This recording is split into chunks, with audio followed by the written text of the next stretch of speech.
Welcome back to Ignition Point Podcast. I'm one of the hosts, Joel Robinson, and I'm joined by co-host Adam Keeley and Skylar Marshall. And on this episode, we have our first guest, Craig Hetherington. Woo! Yeah. Welcome, Craig. Hey. Welcome, Craig. Thank you for joining us. And for anyone who's unaware, Craig is the current PGI president. Yeah. Recently elected. Yeah, it's pretty crazy. Hasn't really sunk in yet. Yeah. What was your position before president? I was the second vice president and convention business manager. What made you decide to run for president? That's a good question. I think it's just time to kind of step up and move up to the next kind of platform. I always kind of wanted to be in charge of the guild or run the guild at some point in time, and just thought it was a great time to throw my hat in the ring and see if people would give me the keys to the club, I guess. And we Yeah. did. We Yeah. did. So it's a long-term goal for you. Like you've been thinking about this for a minute or two. Yeah, I think Okay. it's been a goal of mine. I've had a few goals. Convention host was one of them. Get on the board was another one. President was another one. So I'm checking things off left and right. So when I'm done with this, I'm not really sure what I'm going to do. We'll have to see what happens. How long have you been a PGI member then? My first convention was 2010, which was the flood year in Appleton. I was an outside spectator in 2001 and 2006 when it was here. I was in college, so obviously wasn't top on the priority kind of a thing. And after 2006, I kind of was like, oh, that'd be kind of fun to kind of get involved, and started shooting shows. And 2010, it came back around, and I went, and And the flood hooked you. And then the flood hooked me, yeah. That's a good segue to just kind of maybe tell us about your background for maybe any of our listeners who haven't met you, or any of PGI members who don't know you very well. How did you get into pyro, and what are you doing outside of PGI pyro related? I started shooting shows in 2007 and kind of moved to a couple different companies, and now I'm currently with J&M Displays, and I sell and shoot shows for them outside of PGI. I always liked pyro. My grandfather, when I was little, 8 years old, would bring back bottle rockets and firecrackers from Texas, and kind of hooked me ever since then. And I love it. yeah, it's great. So is that your So- full-time job? No, that's not my full-time okay. job, unfortunately. What's your daytime job that you entertain yourself with outside of pyro? I'm a contractor. I build and remodel houses, so I run a small business myself. So it works out well that I can adjust my schedule when needed for pyro and do that kind of stuff. Sure. Why And do didn't- I hear a hint of accent there? I've got a couple little bit of a Midwest Whoa, accent. hey now. Where Don't you know? He's a little more northern Midwestern. Us true Midwesterners, Okay. we don't have accents. Yeah. got Sorry. you. I'm up in Wisconsin, so I'm Okay. in Appleton. So that makes sense why the flood and all the things. Yep. Your first Yeah. PGI. 7 minutes from my house is the convention site this year. Nice. I see a correlation with your location and where Uh-huh. the next convention Yeah, is right. supposed to be. That was your first Yeah. order of business, I suppose. Uh-huh. Yeah, right. Actually, we picked this before I was president. Likely and- story. Yeah, likely story. We can go back in the board meeting minutes and we can check Let's this. check. Somebody call Fact it the check minutes. it. Yeah. Well, Valid point. that's actually a good point, though, too, that really the convention locations, the planning for it, even years in advance to be able to do all of the background stuff. And it's a year-round job, as we will get into here a little bit. But I think we've known that we wanted to go back to Wisconsin for a couple of years now. But yeah, it's definitely more than just a year in advance of planning. Yeah, we can do it last year as quick as 9 months, but really, a good year and a half to 2 years is really the ideal scenario that you can kind of not make everybody drop what they're doing to help you figure stuff out and lay it out and permits. Well, it makes and- sense. Exactly. All the logistics that go into a convention. There's a lot there that people don't realize. And so the more time you have to figure that out, the better for sure. Yeah, there's a lot of behind the scenes logistics that people don't have any clue. Last year, for an example, in Iowa, we had, I think the county attorney almost didn't want to give us our permits around January, February.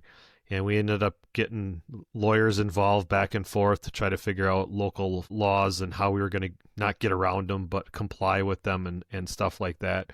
And one of the big things that we had to comply with was Class C was a member-to-member sales transaction, and the transaction had to take place on PGI property. And I signed off saying that we were going to do that. But that took probably about a month to get facilitated into a document that we were all comfortable with. So you mean you don't start working on PGI like July 5th? You just... For which year? Yeah, which year? Right. Exactly. That would be amazing. My wife would be so happy.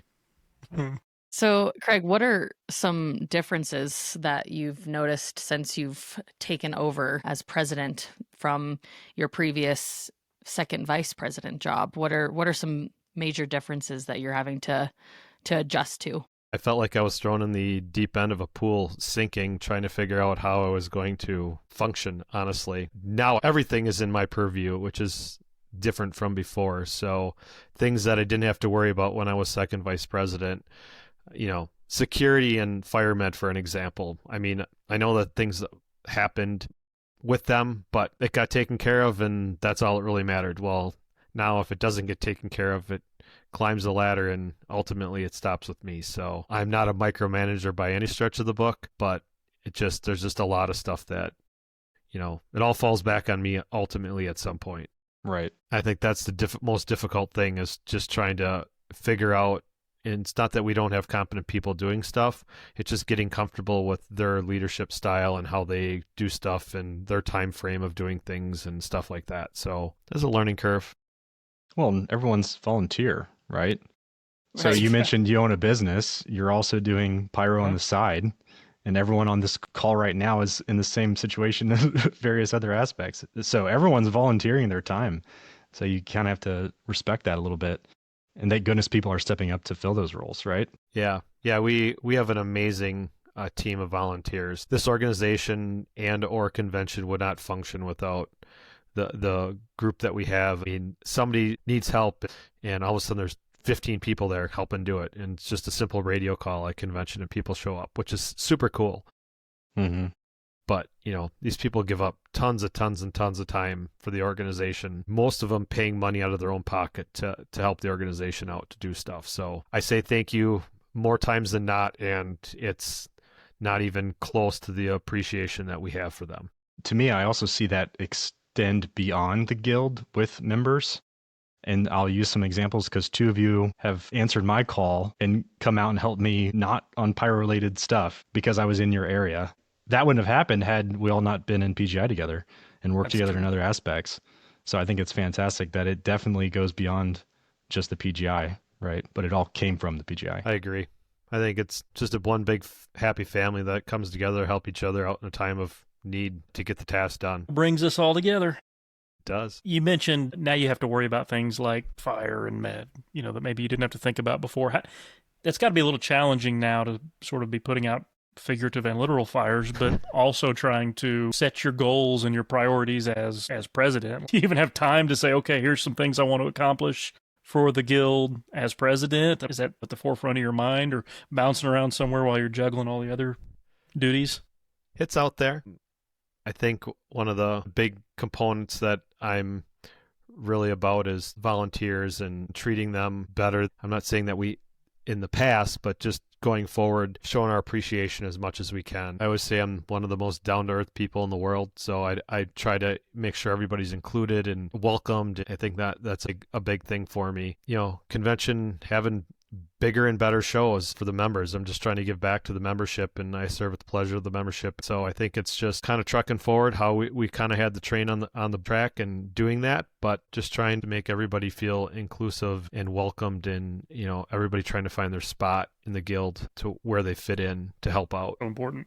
As we get closer to convention time, some of the things you mentioned, like changes to the displays and whatnot, I'm sure we'll have a targeted episode on that. We might even bring Craig back to talk about some of those changes, which I'm personally looking forward to. Sure. I think another one of my really important things with being president is trying to have togetherness between the different firework clubs like NFA and APA. And I think it's important that we get along and we can call each other and bounce ideas off people and try to join forces together like we've done with the Ohio Fire Marshal Code, stuff like that. I think it's important that we're at their event and they're at our event kind of a thing. Mm-hmm. Yeah, that's a good point. I mean, Craig, I'm used to seeing you one time a year at PGI, and this year, not only did I see you at PGI, I saw you at the National Fireworks Association convention in Rogers, Arkansas.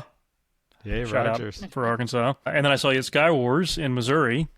Is that one of your goals too, like being very intentional, like you were saying, to connect with those other industry organizations? And do you have more events coming up in the future that PGI is going to be officially or unofficially represented at?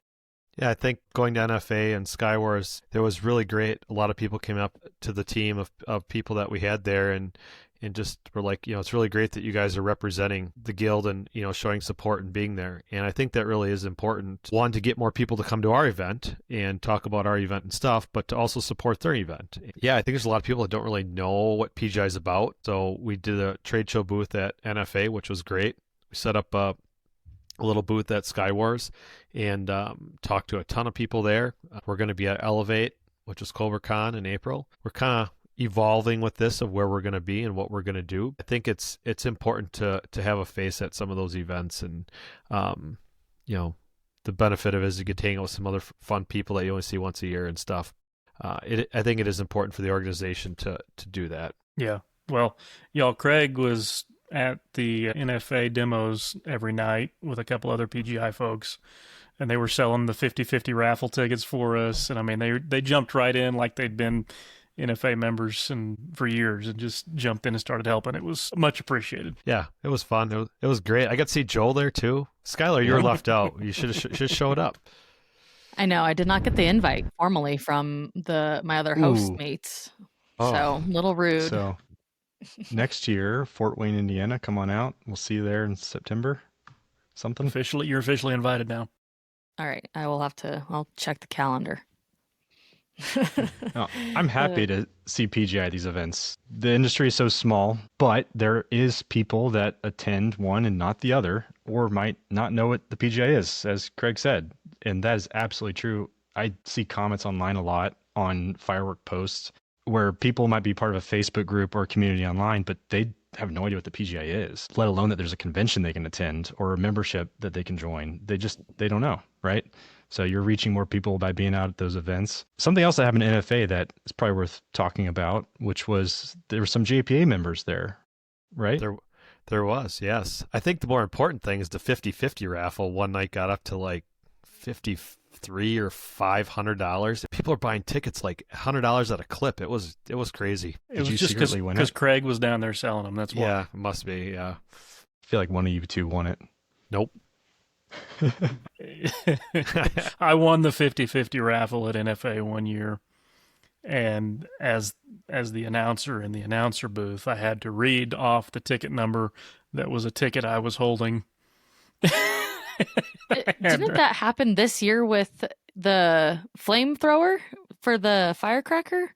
Didn't you end up winning that too? No. I won a membership for next year. Oh, right. That's what it was. I was sitting like 10 feet, 10 feet from Gretchen as they're drawing the ticket. You need to start buying lottery tickets, it sounds like. Play bigger at them. Yeah. I agree. Only pyro related, apparently. Yeah. No, we brought in some JPA members to NFA this year. Part of our goal was to get them to kind of see the new stuff that was coming out, give them the experience of something different, and kind of introduce them into some of the other industry people and things like that. It worked out great. We didn't even ask for donations, and we got a ton of donations from several vendors. Nice. Which is awesome. Yeah. They can look at the catalog and pick stuff that these vendors don't bring to PGI, so it worked out really great, and I think we're going to continue doing that going forward. It cost us a little bit of money, but the return on investment with the donated product was absolutely amazing. Yeah, not to mention you're going to gain members out of it. It's just a matter of how many, right? Yep. Yeah, I talked to probably I don't know 20-25 people that said they were gonna come this year. I mean, there's a couple manufacturers that are interested in showing up now. Well, and their involvement's going to help your earlier goal of making next year better or future conventions even bigger and better. Them donating products. JPA being able to pick out product is fantastic if you're trying to design something that maybe is a little more unique than what we historically have seen. Yeah. Yeah, Judy from Charmel is interested in doing a show and donating. I mean, her show at NFA was completely off the charts. Amazing. It was, yeah, it was great. So if we can get stuff like that at PGI, I mean, that only, one, it helps them, and two, it helps us get better shows. So yeah, that's awesome. And a shout out to Corey heading up the JPA. He's doing great, I think. Yeah, he is doing great. I agree. 100%. Well, I feel like we need to address the elephant in the room here, because it's hard for me to call you Craig since everyone calls you Tippy, and we have not gone over why people call you Tippy. So I personally don't know either. Really? You don't? I don't. Adam, do you know? I've heard. Yeah, I've heard. Joel, do you? I've heard things. I don't. You don't? Folklore. Oh, wow. So my first convention at the racetrack in 2010, I was driving a skid loader, and I picked up a pallet full of cinder blocks that was shrink wrapped, and I was going down a hill forward, not backwards, and the whole pallet of cinder blocks started sliding. So your natural reaction is to lift that up, and you can see exactly what happened at that point in time. And I was staring straight down at the ground. So no, yeah, So this is a literal nickname. Yep, literal nickname. I thought it was something in your personal life that, you know, inside joke amongst your club or shooters group. Not Yeah, you know, I started to say, man, how do I get a nickname? But if it comes from, you know, a mistake you've made, maybe I don't want one. Right. No, I know. I'm sorry you had to relive that now on the podcast. That's okay. All of our 10 listeners. Yeah, all of our 10 listeners. Hopefully we can get that number up to like 15. I'm just kidding. Yeah, thanks, Mom. We love you. We love you, Joel's mom. Yeah, no, it was an interesting thing. So well, it beats your previous nickname, which was Wet Pants, right? I'm assuming though you were unscathed, or at least not injured. Not injured terribly. Not injured at all. So just pride, yeah. Just pride. You said that was 2010, correct? Yeah, that was my first convention. So even after that and the flooding, you decided, yeah, this is for me, and I'm also going to run for president in the future. That was like, point. Okay, yeah. I mean, in 2010, I don't know that I was thinking of running for the board and/or president at that point. I was still trying to figure things out, but I had fun. I mean, it was great. So were you volunteering for Site Crew then? Yeah, I was. Yep, we unloaded all the magazines and water up to our knees. It was an interesting thing. I'm sure there's pictures somewhere, but yeah, that we were unloading that. We went from container to container to container, and we're just chucking it in a trailer as fast as we can because water's just coming up. And so then, long story short, further in the afternoon, like we get everything kind of whatever, and we're kind of like, what are we going to do? Whatever. So this emergency management lady decides she's going to take over the site, and she has control of it or whatever. And we all have to leave, and we're all like, yeah, that's not happening. Like, we got to put the site back together. Convention tomorrow. So she's like, well, I'll rest you guys. And I still remember Sklebar looking at, like, we'll just get our lawyer, John Brook. He can take care of it. We'll get him over here. You're not arresting anybody. Oh, my goodness. Yeah. Power trip. So, yeah. Luckily, she isn't around anymore, so that's good. I love that story, and this brings up an idea we've discussed about doing an episode purely on stories where you bring on a bunch of guests. For example, Craig, you come on, you tell us your 5-minute Tippy story or flood story, and the next person comes on. And just listening to your story, I just want to hear everyone else's fun story from whatever year and make a whole episode of it. I think that'd be a really good listen. I have a few good stories. I don't know that the flood story would make that. I don't know that the nickname would make that. There's definitely an event that happened in, was it Fargo 2011? Yeah, it involved a few of the other site crew and security people, and it was, I mean, I never laughed so hard in my life. It was so funny. Man, that what a juicy teaser. That. Yeah, what right? a juicy teaser. Oh. That's good.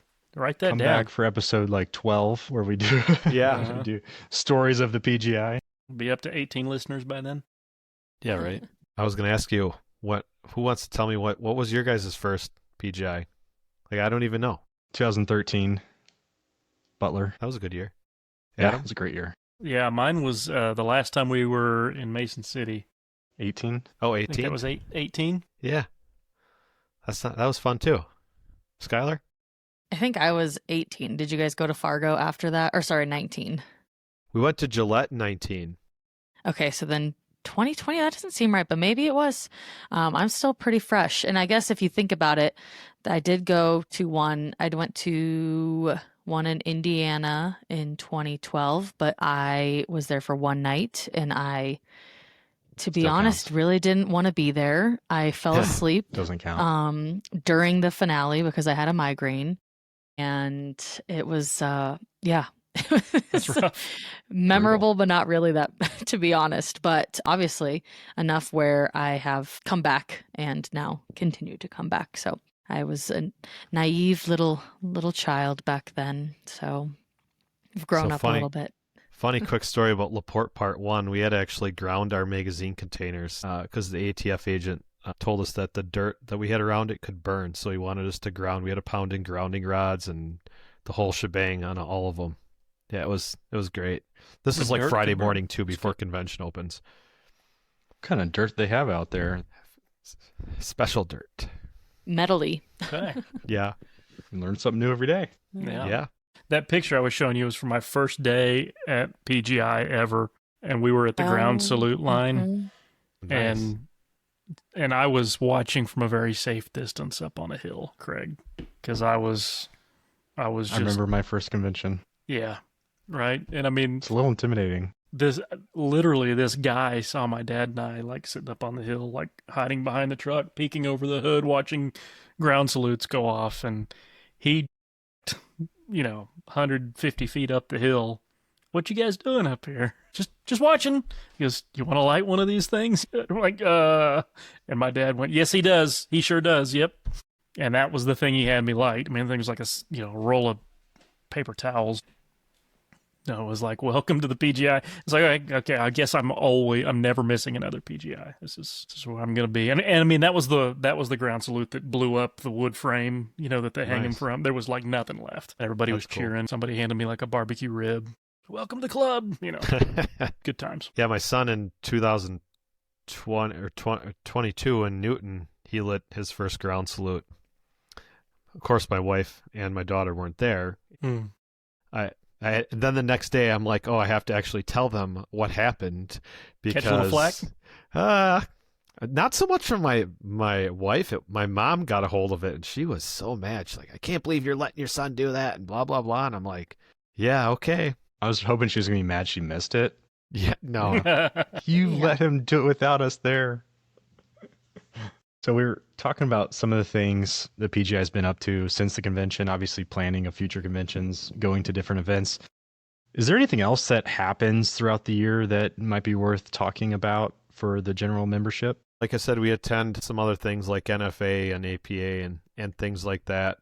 Kind of about now till after the first of the year. There's a few things that happen, but not a ton. We try to lay low and leave everybody alone, kind of a thing. We've been going for 6-8 months at this point in time, so it's nice to kind of lay low. But yeah, there's a lot of logistical planning with a convention and just moving parts and things like that. So it takes an army, that's for sure. Yeah, because you had to sneak in a fall planning meeting, right? I mean, it never really slows down for you. You may not be calling all the members, but you got stuff to do, it seems like. Yeah, we just had our fall planning meeting 2 weeks ago, I think, and it was great. We got the site pretty much laid out. One of the biggest things we were trying to get figured out was the camping. We're in charge of camping again this year, just like last year, but you got to try to figure all that stuff out. People want to get their sites reserved sooner than later, so we'll be working on that here over the next month or so to try to get everything shored up for prices and layout and all that kind of stuff. You got me a big, nice area for Class C vending? I have you a nice area for Class C vending. Yes, you are correct. Excellent. Class C vending shoot site is kind of split into two different areas. We have a family-friendly as I call it, the fountain area, and then we have the stuff for the aerials and cakes and all that kind of stuff. So, which will be really kind of nice. That would be nice. Will be. I like it. Mm-hmm. Yeah, there's some intense Class C these days. Yeah, that's being nice, Skylar. That was very kind of you. It's very intense. Yeah. Very political. People make it hail out there. Yeah, Yeah. for sure. Well, so what are some of the first tasks that you guys complete once this year's convention ended? Honestly, we started paying bills. The bills started rolling in a couple days after we got back. I mean, most of us got back Sunday or Monday, and the bills were waiting to be paid. That was kind of our first task, was to get squared up with people and make sure our bills are right first before we paid them and stuff like that, because there's a lot of moving parts, going on at convention and different things, and people are authorizing different things. So it's just really trying to get everybody on the same page. Like, okay, who ordered the extra shower trailer, for example? I did. Okay, great. Sounds good. Pay that bill, kind of a thing. While that was going on, we were also trying to get our permits applications all in for the following year. So we were trying to get that all taken care of. Then start making some phone calls, trying to find stuff that we rent. We rent a pile of stuff. And as I say, you can only rent what somebody has. So if they don't have it, can't rent it. Even though it might not be announced, there are discussions and planning happening even now for beyond 2026, right? Like there's a rough agenda that's already starting to be kind of laid out for future conventions. So it's not even that you move from one convention to the other. You're kind of planning multiple years of conventions or things, and they can always change. And that's the part that creates a lot of chaos and even more work on the back end. Oh, absolutely. Yeah, I'm working on a contract for 27 currently, while we're working on, 26. And I've had talks with the venue for 28. Who is interested in having us back in 29, I've already had some conversations with that. So there's a lot of moving parts with this stuff going out and trying to figure things out. And one of the things I would like to try to accomplish is having all of our permits taken care of at least a year out. I know some municipalities don't allow you to do that, but we'll have to see how that works. But as one of the goals, I'm trying to get done. So at convention, we know exactly where we're going and we know the exact dates, and nothing's going to deviate that plan. That's great. What kind of permits are you guys getting? I mean, I'm sure there's obviously the shooters, the whole license in general, but are there other permits that are associated with it? Yeah, it depends on the municipality that you're in. Each one of them is kind of a little bit different. Sometimes you need a noise variance just because you're making noise for a constant amount of days. Just a little bit. Yeah, just a little bit. And, just the light Class C that's going on. And then you get your display permit, and sometimes you got to do a vendor permit, for Selling sales, stuff. and it just really kind of depends. Some are easier to work with than others. New sites, for an example, these people haven't been to our convention. They don't understand our functionality. They don't, they just... You have to educate them on what the heck we're doing. Yeah. As an example, for next year, they wanted anybody lighting off fireworks to file a firework permit. And I'm like, which... to them, take yourself out of your shoes and put them in their shoes. You go pull a permit with the town, it's to shoot fireworks. So it makes total sense to me. And once I educated them, we could have 2,000 to 3,000 people, and a family of 4, they may or may not light off fireworks, or maybe one does and the other 3 don't. I would have to file a permit for every one of these. And then they kind of, after you educate them, they kind of understand, yeah, that's not realistic. We can't do that. There's just a lot of, it's different from each place, and it's bizarre. Well, that just highlights the need for a repeat site. It's established. They know what we're doing. It's easier to plan for the subsequent convention. Yeah, we love repeat sites. It makes it easy on the team. I saw a question online. I don't remember where, but they were talking about PGI conventions going south. For example, Arkansas, kind of like NFA. And I can obviously tell there's multiple reasons. First off, you have to find the site that supports everything we do. That's a big ask. But then down south, time of year can be much hotter in August. Hotter and humid. Those type of reasons prevent us. But then even just like you said, all that work that goes into the new site, it's a lot. Yeah. What would be the process for a new site being evaluated? If someone actually had a site, what would be the way for them to go about seeing if we could do PGI there? I think the first step would be to email the board and just say, hey, I think I have this site. Jack has up on the website, or did. I haven't. I would have to confirm this, but we have kind of a checklist of some stuff that you go through. And just because you can't make all the checks doesn't mean that your site wouldn't work. I will say there is not a perfect site out there. It just doesn't exist and whatnot. But our display field is our biggest real estate sucker, and our rocket range is the other big suck in this whole thing. And if you can get those two pieces of the puzzle, usually you're pretty well on your way. That also makes sense why a lot of the less populated states can get PGI, because you have those large clearances. Like this last convention where it was just a field was the display site. Yeah, mud field. Yeah, Connie Widman has a saying where we're just somewhere in a field in America. That's like any time she's doing fireworks, just somewhere in a field in America. But I'd travel for work. People ask where I'm from. I say the same thing. Yeah, just somewhere in a field, somewhere in America. Somewhere in America. Yeah. Well, I'll tell you what, Colorado is not a good site because we don't do fireworks very often here, since fire bans mostly. Mm-hmm. That's actually another big factor too, I'm sure. August isn't always the wet season in the U.S.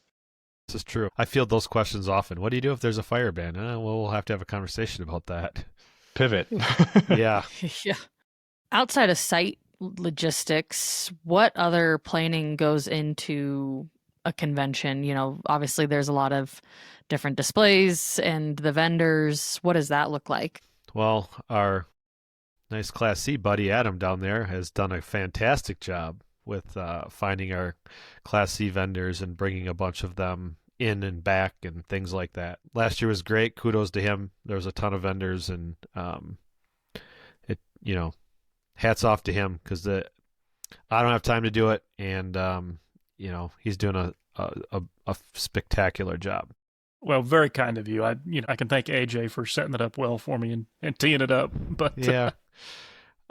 Display companies can be difficult. If you would have talked to me in July, I would have said that's the biggest hurdle to get over, is to, the amount of money that we're paying for some of these displays barely covers their costs. Some of them are losing money. I'm not sure what happened or what changed, but I am very welcome to whatever it is that happened. I have almost all of our displays lined up as of like a month ago, which since I started doing it has never happened.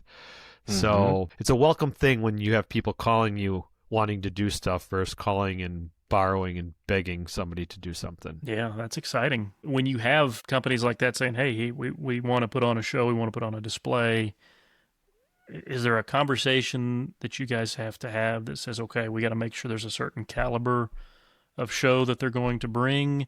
And how do you pick who gets which night? Is there a sacred process there that you can't discuss, or what's that look like?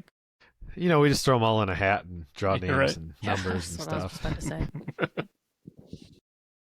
I think a lot of these people you either heard of or know, but if you don't, you start asking questions, and start making some phone calls to people that are in the industry. Hey, do you know so and so? I was a couple of years ago. I literally talked to somebody, and I'm like, you know what?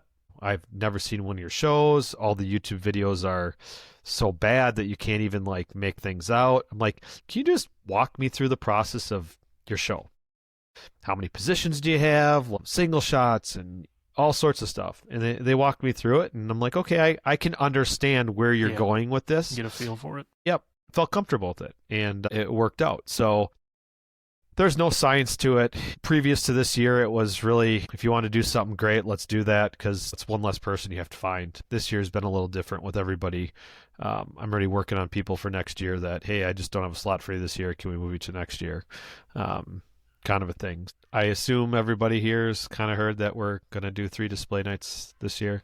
So, yeah. That's one of the changes I was alluding to earlier, because I wasn't sure if you wanted to dive into that yet. I'm good with the 3 nights. Wednesday's going to be a little different. We're going to do a 1-4 competition and have the JPA and the other Class C competitions and stuff. So it should be a really nice kind of night for our members. And we're going to invite the public in, and, I'm hoping we sell 1,000 tickets. That's my goal on a Wednesday night. I don't know how much people know the backstory about selling tickets and stuff. Sunday night and the middle of the week, we have a hard time getting people to buy tickets to come in the gates.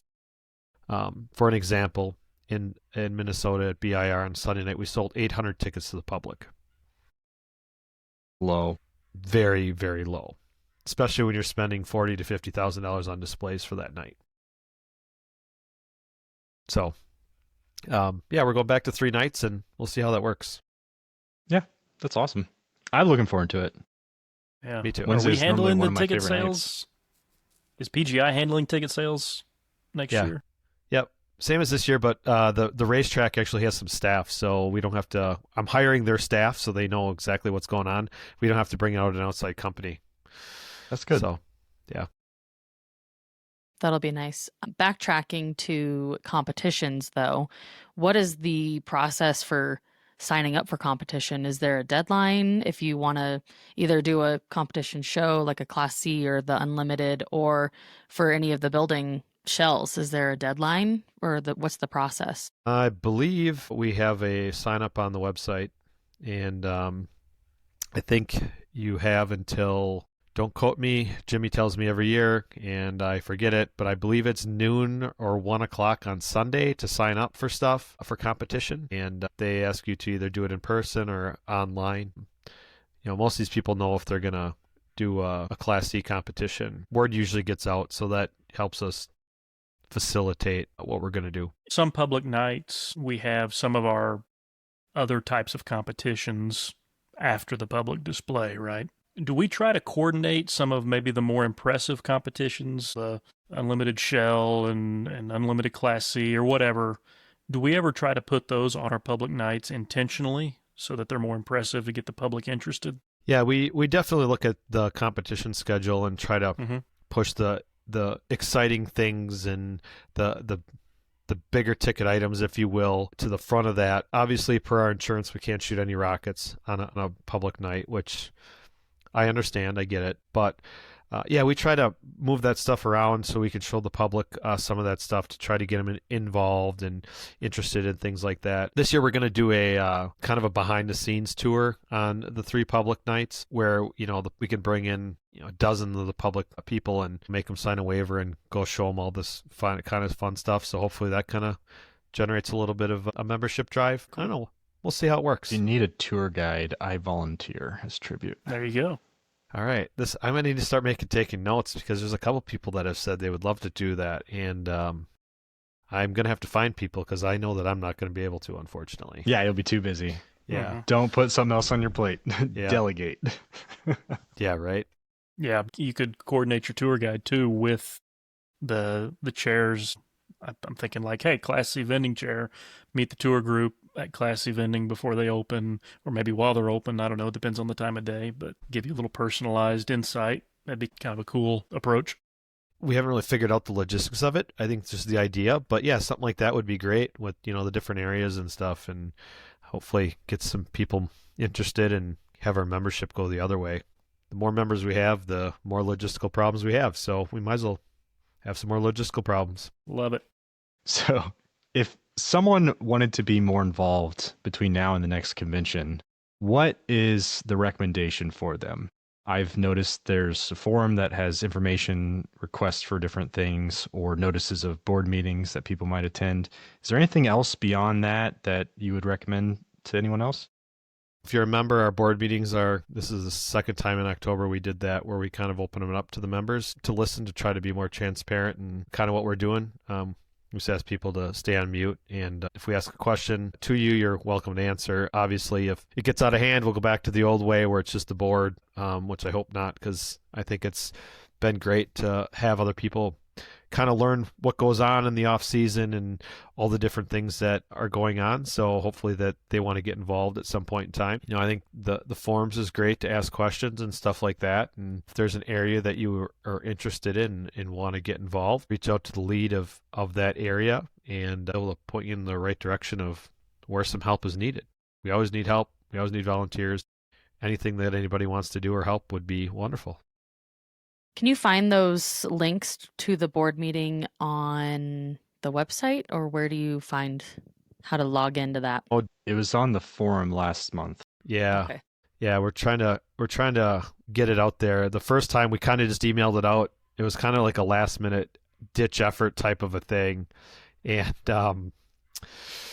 it didn't really work as well, so we tried to put it on the forum this time, and I know Dan put something up there. He's been helping me try to get some of this communication stuff off my plate and take it over from me, which has been great because I can't do it all. I'm working on it. No, I know you are. This is great. No, I mean, all the committees that formed, all that stuff, it all helps. It helps spread some, work around to everybody. Anyone that's willing to step up, it's welcomed. Yeah, I do want to give one shout out to Rick O, our marketing guru, marketing genius fella. Yeah. And that guy is a wealth of knowledge in the marketing world. Things I never knew even existed. And he's like, oh yeah, blah, blah, blah. It's like, oh wow. Thanks, Rick. He does a great job. Yeah. I would love for him to do a class on marketing. It doesn't have to be fire related at all, because I heard him give the post convention debrief on all of the efforts, and I loved it. He was very knowledgeable, and everything they did had some fantastic ideas that the team implemented. Really cool and big asset to have on the team. Yeah, he really is a the PGI huge asset. convention does have a ton of classes, Joel, so you could ask him for a marketing class. He might do that. He's very busy during convention, but the seminar chair could definitely arrange that. Yes. We're actually looking for a seminar chair. Anybody out there listening? Well, I feel like Skylar's going to volunteer. Yeah. My volunteer is what's happening right now. Everyone listening to me talk about fireworks, and sometimes not very detailed or in an educated way. Like the yodeling pickle? That's my volunteering. My next two questions were about politics and religion, but it looks like we're running out of time. Maybe we can get those next time, Craig. That sounds great. Thank you again, Craig, for joining us, and thank you everyone for listening. This is the Ignition Point podcast. It starts with a spark and ends with a bang. You guys crushed it. Close. No, it's like right on It was par with low. our usual. It's all right. Crushed Yeah. it.